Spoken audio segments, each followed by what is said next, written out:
നമ്മുടെ നാട്ടിൽ നിന്ന് ഇന്റർനാഷണൽ വണ്ടി ഓടിക്കാനുള്ള പെർമിറ്റും കാര്യങ്ങളും ഒക്കെ എടുത്ത ഒരു വ്യക്തിയാണ്. Full to full tank diesel അടിക്കും.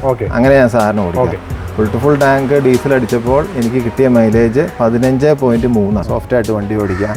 ഒരുപാട് ഇത് ഉപദ്രവിച്ച് RPM മാക്സിമം കയറ്റി ഓടിക്കാണ്ടിരിക്കുക. ഇപ്പൊ ആശാമാര് തന്നെ പറയണേ ചെരുപ്പ് ഇട്ട് വണ്ടി ഓടിക്കാനാണ്. പക്ഷെ ഞാൻ ചെരുപ്പ് ഇടാണ്ട് വണ്ടി ഓടിക്കും. സ്റ്റാർട്ടിങ് ആ ഗിയർ ഇളകണത് അതൊരു വികാരമാണ്. വണ്ടി ഭ്രാന്തന്മാർക്ക് മാത്രമുള്ളൊരു ഫീലിംഗ്.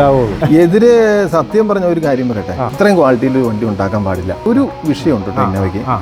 ആളില്ലെങ്കിൽ ഇപ്പോൾ ഇന്നോവയെക്കാളും സസ്പെൻഷൻ ക്വാളിറ്റി ഉള്ള ഒരു വണ്ടി ഇപ്പോൾ 2026 എത്തിയില്ലേ, എന്തെങ്കിലും അറിയാമോ ഏതെങ്കിലും വണ്ടി? ഈ ഒരു ഇന്നോവയുടെ അത്രയും ഒരു സസ്പെൻഷൻ ക്വാളിറ്റി പുതിയ ക്രിസ്റ്റയ്ക്ക് ഇല്ല. ഞാൻ ചോദിക്കുന്നത് ഇതിനൊക്കെ എന്നാ ഇൻഷുറൻസ് എമൗണ്ട് ആയത്?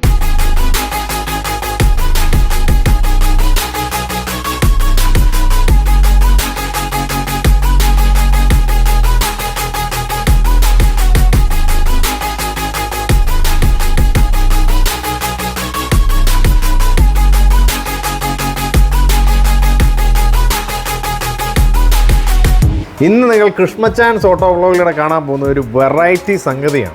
മാത്രമല്ല ഒത്തിരി ഇൻഫർമേഷനാണ് ഇതിൽ കൂടെ നിങ്ങൾക്കറിയാത്ത കാര്യങ്ങൾ ഞാൻ പറഞ്ഞു തരാൻ പോകുന്നത്. മാത്രമല്ല എൻ്റെ അടുത്തുള്ള ഒരു ലെജൻഡ് വണ്ടി തന്നെയാണ്. ഈ വണ്ടിയിൽ കയറിയാൽ ഇറങ്ങില്ല എന്നുള്ള ടാഗ് ലൈനിലൂടെയാണ് ഞാൻ ഈ വണ്ടിയെ ശരിക്കും പ്ലേസ് ചെയ്തിരിക്കുന്നത്. അപ്പോൾ ഇന്ന് നമ്മൾ പരിചയപ്പെടുത്താൻ പോകുന്നത് ഏറ്റവും പുതിയൊരു വണ്ടി പ്രാന്തനെ തന്നെയാണ്. Welcome bro. വെൽക്കം ടു കൃഷ്ണച്ചാൻസ് ഓട്ടോ വ്ളോഗ്. അപ്പോൾ ഞാനിപ്പോൾ നിൽക്കുന്നത് ടൊയോട്ട ഇന്നോവയുടെ അടുത്താണ്. ഈ ടൊയോട്ടയുടെ എംബ്ലം കാണുമ്പോൾ തന്നെ നമുക്കെല്ലാം ഒരു വികാരമാണ് അല്ലേ. അതിനേക്കാളും വലിയ സംഭവം എന്ന് വെച്ച് കഴിഞ്ഞാൽ തികച്ചും ഒരു വണ്ടി പ്രാന്തനം കൂടെ ആയ ഒരാളും കൂടെ നമ്മുടെ അടുത്ത് നിൽപ്പുണ്ട്. എന്താണ് പേര്? അർജുൻ.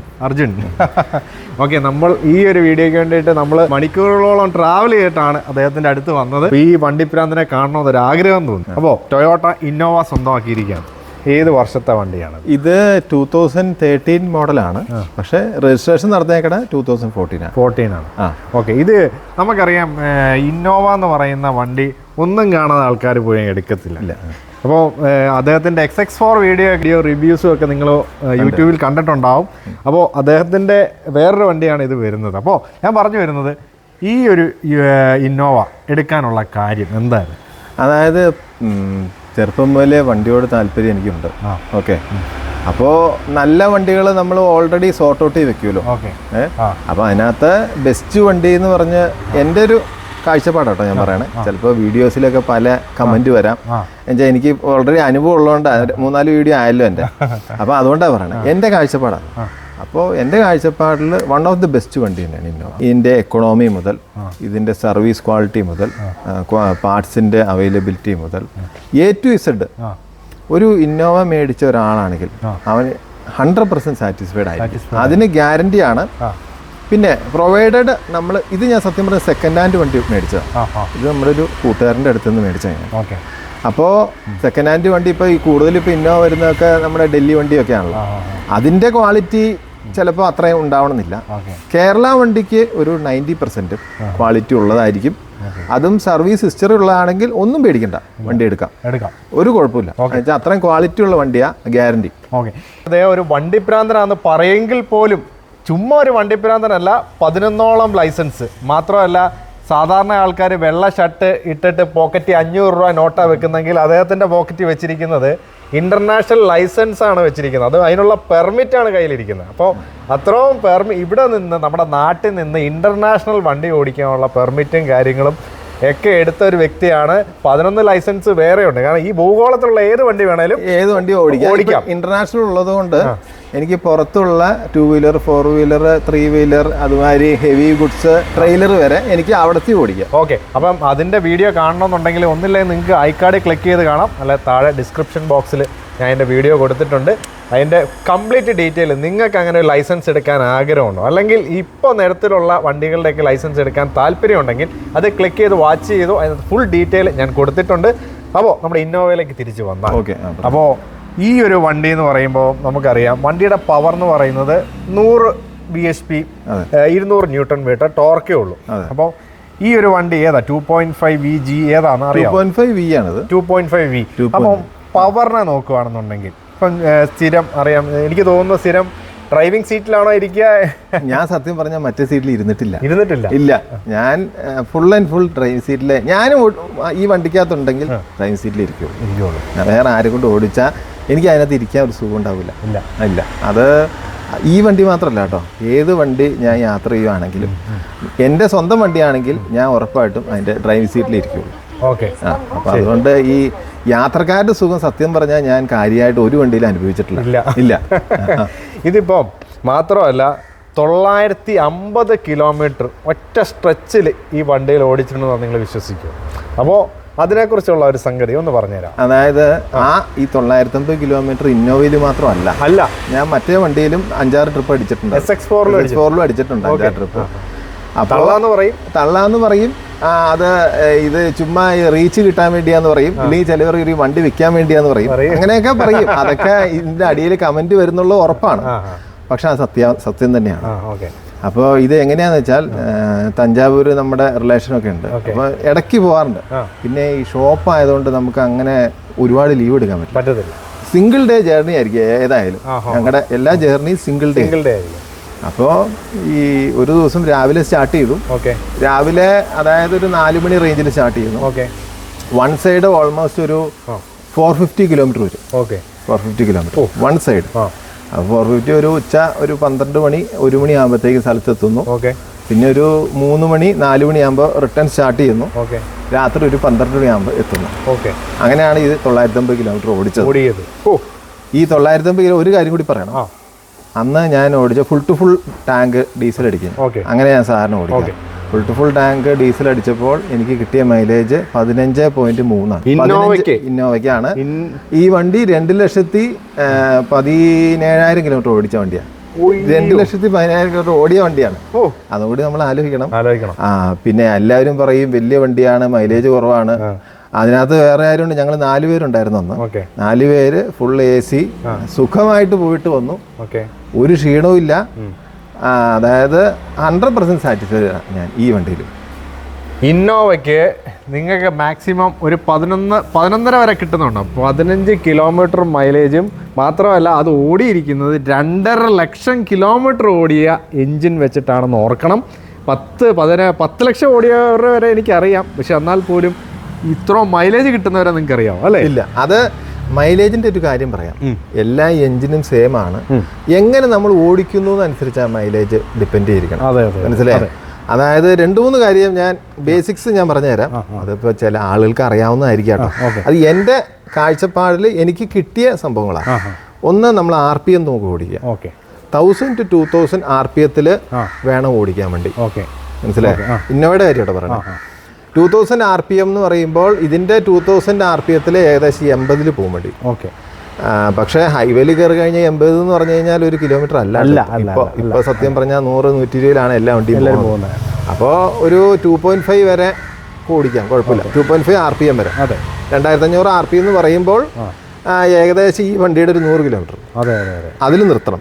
രണ്ടാമത്തെ കാര്യം, ആവശ്യമില്ലാണ്ട് എൻജിൻ സ്റ്റാർട്ട് ചെയ്യുക ഓഫ് ചെയ്യാനും പാടില്ല.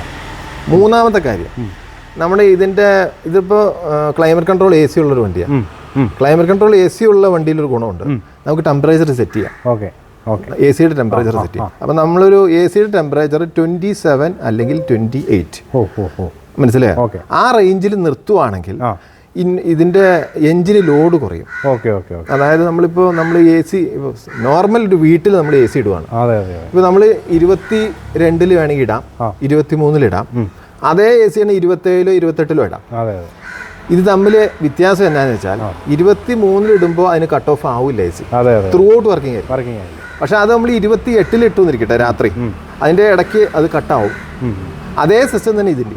ഇപ്പം നമ്മൾ ടെമ്പറേച്ചർ ഒന്ന് അഡ്ജസ്റ്റ് ചെയ്തിട്ടാൽ 27 ടെമ്പറേച്ചർ എന്ന് പറഞ്ഞാൽ ന്യായമായ തണുപ്പുണ്ടാവും അതിൻ്റെ അകത്ത്. 27 ടെമ്പറേച്ചറിൽ ഇട്ട് നിങ്ങളൊന്ന് വണ്ടി ഓടിച്ചു നോക്കിയോ, മിനിമം 1 കിലോമീറ്റർ എങ്കിലും വ്യത്യാസം വരും ഹൈവേയിൽ. ഉറപ്പ് പറയാം. ഇതൊക്കെ ഞാനിത് പരീക്ഷിച്ച് മനസ്സിലാക്കിയോണ്ടാട്ടോ ഇത്ര ആ 950 കിലോമീറ്റേഴ്സ് നമുക്ക് ഒരു നല്ലൊരു ധാരണ കിട്ടിയിട്ടുണ്ട് ഇതെങ്ങനെ ഓടിക്കണം. ഇത് കൂടാണ്ട് ഒരു എക്സ്പീരിയൻസ് കൂടി ഞാൻ ഷെയർ ചെയ്യാം. ഞാൻ നമ്മുടെ കൂടുതലും റിലേറ്റീവ്സ് ഞാൻ അന്നും പറഞ്ഞ മാതിരി തമിഴ്നാട്ടിലാണ്. ഓക്കെ. അപ്പോൾ കഴിഞ്ഞ ഒരാഴ്ച മുമ്പ് ഞങ്ങൾ ഈ വണ്ടിയും കൊണ്ട് തേനിക്ക് പോയി. തേനി മീൻസ് ഇവിടുന്ന് തേനി മൊത്തം ഹൈ റേഞ്ച് ആട്ടോ. 17 ഹെയർ പിൻ കയറി ഇറങ്ങിയാലാണ് തേനി എത്തുള്ളൂ. ഈ പോയിട്ട് വന്ന് ഞങ്ങൾ ചെക്ക് ചെയ്തു. 15.5 കിലോമീറ്റർ എനിക്ക് മൈലേജ് കിട്ടിയ. 15.5 കിലോമീറ്റർ. ആരെങ്കിലും പറഞ്ഞാൽ വിശ്വസിക്കുമോ? ഒരിക്കലും. ഉറപ്പായിട്ട് ഇതിനകത്ത് അടിയിൽ കമന്റ് വരും, ഇത് ചുമ്മാ കള്ളമാണ്, ഈ വണ്ടി വിൽക്കാനുള്ളതാണ്. ഇതൊന്നും അല്ല കേട്ടോ, ഇത് ഞങ്ങൾ സ്വന്തമായിട്ട് ഉപയോഗിക്കാൻ വേണ്ടി തന്നെ. ഇത് കൊടുക്കുന്നുണ്ടോ? ഇല്ല, കൊടുക്കുന്നില്ല. ഉറപ്പായിട്ട് ഇത് കൊടുക്കുന്നില്ല. ഇത് കള്ളമാണെന്ന് എല്ലാവരും പറയും, പക്ഷേ ഇത് സത്യാവസ്ഥയായിട്ട് നടന്ന സംഭവം. പിന്നെ കുറച്ച് സോഫ്റ്റ് ആയിട്ട് വണ്ടി ഓടിക്കുക. അത് എൻ്റെ ഞാൻ ഓടിക്കുന്ന രീതി. സോഫ്റ്റ് ആയിട്ട് വണ്ടി ഓടിക്കുക, ഒരുപാട് ഇത് ഉപദ്രവിച്ച് RPM മാക്സിമം കയറ്റി ഓടിക്കാണ്ടിരിക്കുക. പിന്നെ എൻ്റെ ഒരു സ്വഭാവം കൂടി ഞാൻ ഒന്നുകൂടി പറയാം, ഞാൻ ചെരുപ്പിടാണ്ട് വണ്ടി ഓടിക്കുന്നു. അപ്പോൾ ചെരുപ്പിടാണ്ട് വണ്ടി ഓടിക്കുമ്പോൾ കുറച്ചുകൂടി നമുക്ക് അതായിട്ട് ഒരു ആത്മബന്ധം വരും. ഒന്ന് അത് ഇപ്പോഴത്തെ പിള്ളേർക്ക് പറഞ്ഞാൽ അറിയാൻ പറ്റില്ല. ഇപ്പം ആശാമാര് തന്നെ പറയണേ ചെരുപ്പിട്ട് വണ്ടി ഓടിക്കാനാണ്, പക്ഷെ ഞാൻ ചെരുപ്പിടാണ്ട് വണ്ടി ഓടിക്കും. ഏത് വണ്ടിയായാലും, ഇപ്പോൾ ടോറസ് ആയാലും ഹെവി ട്രെയിലർ ആയാലും ഏതായാലും എനിക്ക് ചെരുപ്പിട്ട് വണ്ടി ഓടിച്ചാൽ എനിക്ക് അതിന് ഫീല് കിട്ടില്ല. പക്ഷേ ചെരുപ്പ് ഇടാണ്ട് വണ്ടി ഓടിച്ചാൽ അതിന് ഒരു പ്രത്യേക ഫീലുണ്ട്.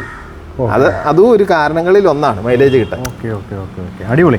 അപ്പം ഞാൻ ഇത്രയും ഈ ഇന്നോവയായിട്ട് ഇത്രയും തഴക്കവും പഴക്കവും ആയ സ്ഥിതിക്ക് ഞാൻ പറയുകയാണ്, പ്രത്യേകിച്ച് വണ്ടി ഓവർടേക്ക് ചെയ്യുന്ന സമയത്ത് നമുക്ക് കയറാൻ ഒരു ബുദ്ധിമുട്ട് എപ്പോഴെങ്കിലും തോന്നിയിട്ടുണ്ടോ? അങ്ങനെ എനിക്ക് സത്യം പറഞ്ഞാൽ ഉണ്ടായിട്ടില്ല കേട്ടോ.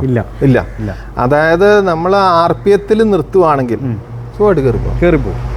ഏത് വണ്ടിയും കയറിപ്പോവും, ഒരു കുഴപ്പമില്ല. പിന്നെ അതിനൊരു നാക്കുണ്ട്. ഇതിന്റെ ബേസിക് ആയിട്ടുള്ള കാര്യം എന്ന് പറഞ്ഞാൽ ബ്രേക്ക് ചവിട്ടരുത്. നമ്മളൊരു വണ്ടി ഫ്രണ്ടിൽ പോകണു, അത് ഓവർടേക്ക് ചെയ്യണമെന്നുണ്ടെങ്കിൽ നമ്മൾ അടുത്ത് കൊണ്ടുവരാം, ഒരു സേഫ്റ്റി ഡിസ്റ്റൻസ് മെയിൻറ്റെയിൻ ചെയ്യണം. പിന്നെ ഓവർടേക്ക് ചെയ്യേണ്ട ഒരു ഗ്യാപ്പ് നമുക്ക് മനസ്സിലാവുമല്ലോ. അപ്പോൾ ഈ സത്യം പറഞ്ഞാൽ ഇതിനെ ഡൗൺ ചെയ്യേണ്ട കാര്യമില്ല. എൻ്റെ മറ്റേ വണ്ടിക്കാണെങ്കിൽ ഒരു ഗിയർ ഡൗൺ ചെയ്യേണ്ടി വരും. ഇതിനെ ഡൗൺ ചെയ്യാണ്ട് തന്നെ കയറിപ്പോകും, കുഴപ്പമില്ല, ഒരു കുഴപ്പമില്ല. പിന്നെ സർവീസൊക്കെ പക്കയായിരിക്കണം. പിന്നെ എയർ പ്രഷർ കറക്റ്റ് ആയിരിക്കണം. അതൊക്കെ ഈ മൈലേജിന് ബാധിക്കുന്ന സംഗതികളാണ്. സർവീസ്, ഈ എയർ പ്രഷർ, പിന്നെ നമ്മുടെ ഞാൻ പറഞ്ഞില്ലേ ടെമ്പറേച്ചർ ആരും മൈൻഡ് ചെയ്യുന്ന ഒരു സംഭവമല്ല. അതായത് AC ടെമ്പറേച്ചറാണ് ഉദ്ദേശിച്ചത്. അത് വലിയൊരു ഘടകമാണ്. അത് സാധാരണ വേണമെങ്കിൽ ഏതെങ്കിലും വീഡിയോയിൽ, സാധാരണ ഞാൻ ഒരു വീഡിയോയിലും കണ്ടിട്ടില്ല അങ്ങനെ ഒരു സംഭവം പറയണം. അത് മാക്സിമം വണ്ടിക്ക് ലോഡ് കൊടുക്കാണ്ട് വേണം നമ്മൾ വണ്ടി ഓടിക്കാൻ. വണ്ടി പോലും അറിയാതെ വേണം നമ്മൾ ഓടിക്കാൻ. ഇപ്പം ഇപ്പോൾ ഇന്നോവ എടുത്ത് ഇത്ര നാൾ യൂസ് ചെയ്ത് എന്താണ് ഏറ്റവും ഇഷ്ടം തോന്നിയത്? അതിന്റെ സ്റ്റാർട്ടിങ് തന്നെയാണ്. ഗിയർ ഇളകണത് അതൊരു വികാരമാണ്. അത് നമുക്ക് പറഞ്ഞാൽ മനസ്സിലാവില്ല. അത് വണ്ടി ഭ്രാന്തന്മാർക്ക് മാത്രമുള്ള ഫീലിംഗ്. അത് ഡീസൽ തന്നെ ആയിരിക്കണം കേട്ടോ, ആ പെട്രോളിന് കിട്ടില്ല. ഇത് പെട്രോളിനും ഉണ്ടല്ലോ 2.0 ഉണ്ട്, പക്ഷെ അതിനത്രയും നമുക്ക് ഫീല് വരില്ല. ഡീസൽ ഈ 2.5 എഞ്ചിനുണ്ട്, 2.4 ക്രസ്റ്റയ്ക്ക് ഒരു പരിധി വരെ ഉണ്ട്. ഹൈക്രോസിന് അത് ഇല്ല, പെട്രോളല്ലേ. പെട്രോൾ ആകുമ്പോൾ ആ ഒരു നമുക്ക് വികാരം കിട്ടില്ല. പിന്നെ BS6 ആയല്ലോ ഇപ്പോൾ. BS6 ആകുമ്പോൾ നമുക്ക് ആ കാറ്റലിറ്റിക് കൺവെർട്ടർ ഉണ്ട്, ഡെഫ് ഉണ്ട്. അപ്പോൾ കുറച്ച് സൗണ്ടൊക്കെ മാറി. ഇപ്പോൾ ഇതിന് ഉറപ്പായിട്ടുണ്ട്. ശരിക്കും പറഞ്ഞാൽ ഇപ്പോൾ എടുക്കുവാണെങ്കിൽ ഇതുപോലത്തെ ഈ പഴയ ഡീസൽ വണ്ടി മേടിക്കണം. എന്നാലേ ഫീല് കിട്ടുള്ളൂ. എന്നോട് ഈ വണ്ടി മേടിച്ച് കഴിഞ്ഞാൽ പിന്നെ ഒരു 4 പേരെങ്കിലും കൊടുക്കുന്നു. Type 4 ആണ്. അല്ല, എന്നോട് ചോദിക്കാറ് നമ്മുടെ അടുത്തുള്ള ആളുകൾക്കൊക്കെ നമ്മുടെ കാര്യം അറിയാലോ. അപ്പോൾ നമ്മളൊരു വണ്ടി എടുക്കുവാണെങ്കിൽ ഒന്നും കാണാണ്ട് എടുക്കത്തില്ല. അത് കഴിഞ്ഞിട്ട് എന്നെ 4 പേര് ചോദിച്ചിട്ടുണ്ട് വണ്ടി കൊടുക്കണമെന്ന് പറഞ്ഞിട്ടുണ്ട്. അപ്പോൾ പിന്നെ ഇതൊക്കെയാണ് വണ്ടി ഓടിക്കുമ്പോൾ ശ്രദ്ധിക്കുന്ന കാര്യങ്ങളൊക്കെ ഇതൊക്കെയാണ് ബേസിക്സ്. ഇപ്പോൾ ഇന്നോവ എടുത്തു, നമ്മൾ ഇത്ര നാൾ യൂസ് ചെയ്തു, ഈ കാര്യത്തിൽ മാത്രം എനിക്ക് ഇന്നോട് എതിരഭിപ്രായമാണ്. എന്താണ് എതിര്? സത്യം പറഞ്ഞ ഒരു കാര്യം പറയട്ടെ, ഞാനൊരു ബിസിനസ്സുകാരെന്നുള്ള നിലയിൽ ഇത്രയും ക്വാളിറ്റിയിൽ വണ്ടി ഉണ്ടാക്കാൻ പാടില്ല. സത്യം പറയാ. അതെന്താന്ന് വെച്ചാൽ ഇത്രയും ക്വാളിറ്റിയിൽ വണ്ടി ഓടിച്ചാൽ വണ്ടി മാറ്റില്ല. സത്യമാണോ? നമ്മളൊരു ബിസിനസ്സുകാരെന്നുള്ള രീതിയിൽ ആ മൈൻഡിൽ ഞാൻ പറഞ്ഞു. ഒരു ആവറേജ് ക്വാളിറ്റി ഒക്കെ മെയിൻറ്റെയിൻ ചെയ്യുക. ഇത് ക്വാളിറ്റി കൂടുതലാണ് സത്യത്തിൽ. ആദ്യമായിട്ടായിരിക്കും അങ്ങനെ ഒരാൾ പറയുന്നതല്ലേ. അത് ഉറപ്പാണ്. പിന്നെ രണ്ടാമത്തെ കാര്യം, ഒരു വിഷയമുണ്ട് കേട്ടോ ഇന്നോവയ്ക്ക്. ആളില്ലെങ്കിൽ നമ്മളൊരു ഇൻക്ലൈൻഡ് സർഫസിലാണ് വണ്ടി നിർത്തിയേക്കണം എന്നിരിക്കും. അതായത് ബാക്ക് ടയർ ആ കയറ്റത്തിന്റെ മുകളിലും ഫ്രണ്ട് ടയർ താഴത്തേക്കും ആണെങ്കിൽ ചിലപ്പോൾ ബാക്ക് ടയർ ഇങ്ങനെ കറങ്ങാനൊരു ടെൻഡൻസി ഉണ്ട്. അത് ശരിക്കും ശ്രദ്ധിച്ചവർക്ക് മാത്രമേ മനസ്സിലാവുള്ളൂ. അത് എൻ്റെ വണ്ടിയും ഇതാവുന്നുണ്ട്. പക്ഷെ ഞാൻ വിചാരിച്ചെന്ന് വെച്ച് കഴിഞ്ഞാൽ ടയറിന് ഗ്രിപ്പ് അല്ലല്ല, ഈ എല്ലാ വണ്ടിക്കും ഉള്ളതാണ്. ബാക്കിൽ വെയിറ്റ് ഉണ്ടെങ്കിൽ ഒരു വിഷയമില്ല, പക്ഷെ നമ്മൾ നിർത്തുമ്പോൾ അത് സൂക്ഷിക്കണം. ആ കൂടി ഞാൻ ഈ വണ്ടി കണ്ട ഒരേ ഒരു കംപ്ലൈന്റ് ഇതുള്ളൂ, അതേ ഉള്ളൂ. ആ ബാക്കില് നമ്മൾ അതായത് ഗ്രിപ്പ് ഇല്ലാത്ത സ്ഥലത്ത് എവിടെയെങ്കിലും നിർത്തുവാണെങ്കിൽ ബാക്കിൽ വെയിറ്റ് ഉണ്ടെങ്കിൽ കുഴപ്പമില്ല, ഇല്ലെങ്കിൽ സൂക്ഷിക്കണം. ടയർ ഭയങ്കരമായിട്ട് റൊട്ടേറ്റ് ചെയ്യും. ഓക്കെ, അപ്പോൾ ഈ ഒരു സംഗതി നമുക്ക് എല്ലാവർക്കും അറിയാം. ടൊയോട്ടയുടെ പരസ്യം കാണണം, അതിനകത്ത് 2 ചങ്കുകളും കൂടെ ഒരു കാറിൽ ഇങ്ങനെ അങ്ങ് പോവുകയാണ്. അപ്പോഴാണ് വഴി സൈഡിൽ ടൊയോട്ട എംബ്ലം വെച്ചൊരു വണ്ടി വെച്ച് ഒരു സ്റ്റൈലൻ കുട്ടി അവിടെ വണ്ടി ബ്രേക്ക് ഡൗൺ ആയി എന്ന് കണ്ട് അവിടെ കൈ കാണിക്കുകയാണ് ആ കുട്ടി. ഉടനെ ഈ ചങ്കുകളെല്ലാം കൂടെ പോകുമ്പോൾ ഉടനെ നേരെ അങ്ങ് പോകുമ്പോൾ ഇത് ഏത് വണ്ടിയാണ് അവിടെ ബ്രേക്ക് ഡൗൺ ആയി കിടക്കുന്നത് എന്നുള്ളത് ഈ ചങ്കിൽ ഒരാൾ ശ്രദ്ധിക്കുന്നു, പ്രത്യേകിച്ച് വണ്ടി ഓടിക്കുന്ന ആൾ. നേരെ അങ്ങ് പോകും. ഇപ്പം വണ്ടി നിർത്താൻ നമ്മുടെ കോ ഡ്രൈവറായിട്ടുള്ള ആൾ പറഞ്ഞിട്ട് പോലും പുള്ളി വണ്ടി നിർത്താതെ അങ്ങ് നേരെ അങ്ങ് പോവുകയാണ്. നേരെ അങ്ങ് പോയപ്പം അപ്പോൾ മറ്റേ പുള്ളിയോട് ഡ്രൈവ് ചെയ്യുന്ന ആളോട് മറ്റേ പുള്ളി ചോദിക്കുകയാണ്, എന്താണ് വണ്ടി നിർത്താൻ ഇത്രയും നല്ല സുന്ദരിയായ പെൺകുട്ടി കൈ കാണിച്ചിട്ട്, അതും ബ്രേക്ക് ഡൗൺ ആയതല്ലേ, ഹെൽപ്പ് ചെയ്യാൻ മേലായിരുന്നോ എന്ന രീതിയിൽ ചോദിച്ചപ്പോൾ ഇത് നിർത്താതെ അങ്ങ് പോയി. ഇപ്പം പുള്ളി പറഞ്ഞൊരു ഡയലോഗുണ്ട്, ഇത് ടൊയോട്ടയുടെ വണ്ടിയാണ് അവിടെ അഴിക്കിടന്നത്, അതൊരിക്കലും ബ്രേക്ക് ഡൗൺ ആകത്തില്ല. അപ്പം അത് എന്തോ ചീറ്റിംഗ് ആണ്. അപ്പോഴാണ് അതൊരു വേറെ ഒരു മാസ്ക് വെച്ച ഒരാളാണെന്ന് മനസ്സിലാക്കുന്നത്. ഇതുപോലൊരു പരസ്യം സത്യം പറയട്ടെ ചരിത്രത്തിൽ ഞാൻ കണ്ടിട്ടില്ല. അതൊരു ഭയങ്കര പരസ്യം തന്നെയാണ്. പക്ഷേ അത് അടിവരയിട്ട് ഉറപ്പിക്കണം. ഇന്നിപ്പോൾ 2026 വർഷത്തിലെത്തിയിട്ടും നമുക്ക് ഇവനെ അല്ലേ ട്രസ്റ്റ് ചെയ്യാം, റിലയബിളാണ് ഉള്ള കാര്യം പ്രൂവ് ചെയ്ത് കഴിഞ്ഞു. ഇപ്പോൾ ഇന്നോവയെക്കാളും സസ്പെൻഷൻ ക്വാളിറ്റി ഉള്ളൊരു വണ്ടി ഇപ്പോൾ 2026 എത്തിയില്ലേ, എന്തേലും അറിയാമോ? ഏതെങ്കിലും വണ്ടി? എൻ്റെ അറിവിൽ ഒന്നും തന്നെ ഇല്ല. പിന്നെ വല്ല പ്രീമിയം വല്ല വണ്ടികളുണ്ടല്ലോ, അതായത് ബെൻസ്, BMW, ഔഡി ആ ലെവലിലെങ്കിലും കിട്ടിയാൽ ചിലപ്പോൾ കാണുമായിരിക്കും. പക്ഷെ എന്നാലും ഇതിൻ്റെ ആ സെക്കൻഡ് റോയിലുള്ള ആ ചെരിഞ്ഞ് നമ്മൾ കിടന്ന് ഉള്ള ആ ഒരു യാത്ര ഉണ്ടല്ലോ, അതൊരു ഹെവി ഫീൽ തന്നെയാണ്. ആ കാര്യം ഉറപ്പ് തന്നെയാ.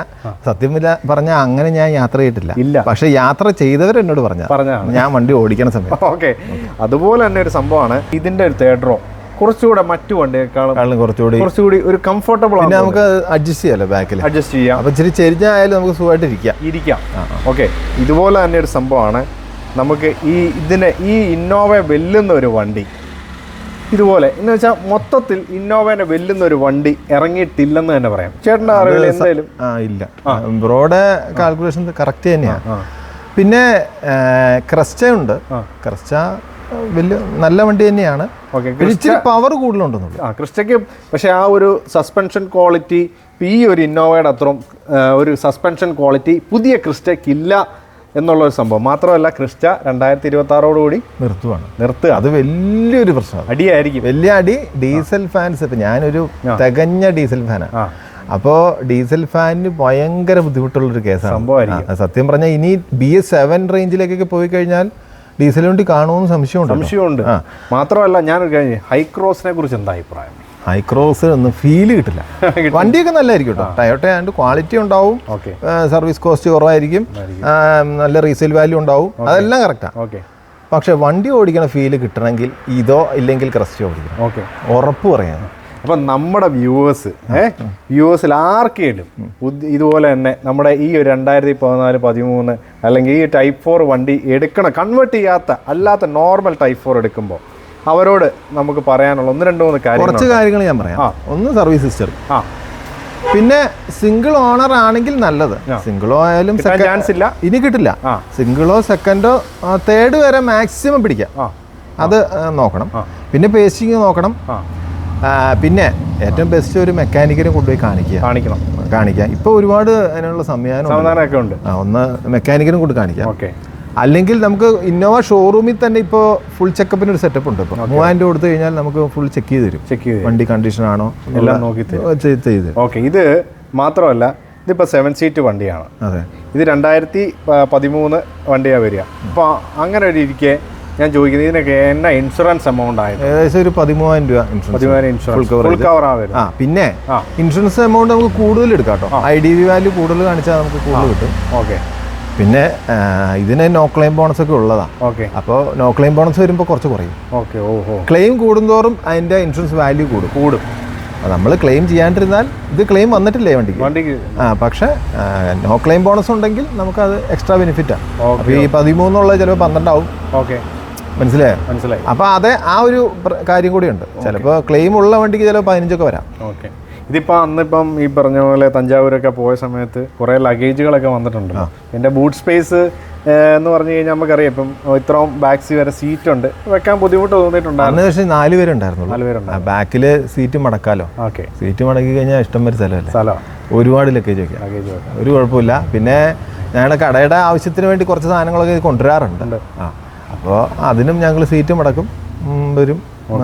എത്ര വെയിറ്റ് ആയാലും ഒരു വിഷയമില്ല. പിന്നെ ഓടിക്കേണ്ട രീതി ഞാൻ പറഞ്ഞല്ലോ, ഈ വണ്ടി ഓടിക്കേണ്ട രീതിയാട്ടോ എനിക്ക് കിട്ടിയ അനുഭവമാണ് ഞാൻ പറയാം. അപ്പോൾ ചിലപ്പോൾ ആളുകളൊക്കെ പലതും കമൻറ്റ് എഴുതാം താഴെ, ഇവന് മാത്രമേ വണ്ടി ഓടിക്കാൻ അറിയാവുള്ളൂ, ഇവന് മാത്രമേ ഡീസൽ വണ്ടീനെ കുറിച്ച് അറിയാവുള്ളൂ എന്നൊക്കെ പറയാം. പക്ഷേ ഇത് സത്യാവസ്ഥയാണ് പറഞ്ഞത്. അപ്പോൾ ഇതുപോലെ നമുക്കറിയാം സർവീസ് കോസ്റ്റ് ആണെങ്കിലും ഇപ്പം വളരെ കുറച്ച്, ഒരു 10,000 താഴെ വരുള്ളൂ 10,000 കിലോമീറ്റർ ഓടാൻ. അത് നമ്മൾ പിന്നെ കുറച്ച് നമ്മൾ നോക്കിയൊക്കെ ഓടിക്കണം കേട്ടോ.